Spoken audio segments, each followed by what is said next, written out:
Hello and welcome to Maths with Jacob. This lesson will focus on sliding.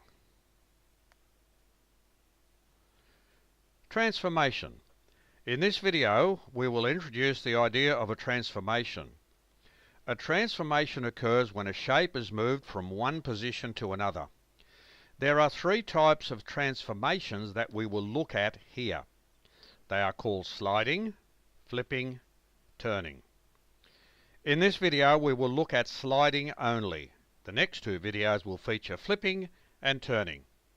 Consider the following objects that are moved from one place to another. So we move the cat in a straight line from there to there.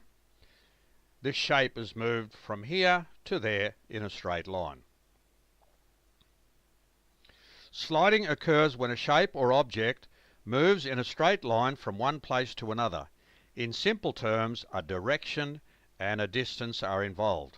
So for the first example, this treble clef moves from there to there in a straight line a particular distance. The same for the triangle from here to there, and the same for the star from here to there. Sliding in real life. If we look at those 6 planes there, just assume they're going in a straight line. That's a good example of sliding. The train on a straight track is a good example if we just consider the carriages and ignore the rotation of the wheels.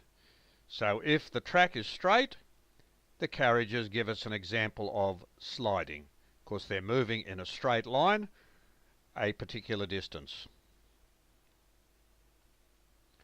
Tables that can be extended are a great example. Each part moves in a straight line for a given distance.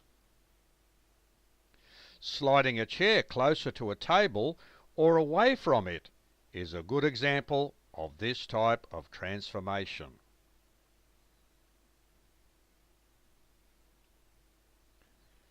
Sliding doors are very popular in many buildings. So you hang the sliding door and it just slides closed and it slides open in a straight line. Many carpenters slide a plane to shave timbers so that it has a smooth finish. So there's a piece of timber and the plane is going backwards and forwards in a straight line, so the timber has a smooth finish. So this video has shown some good examples of sliding. We've given you a definition of it and we've seen some examples in everyday life.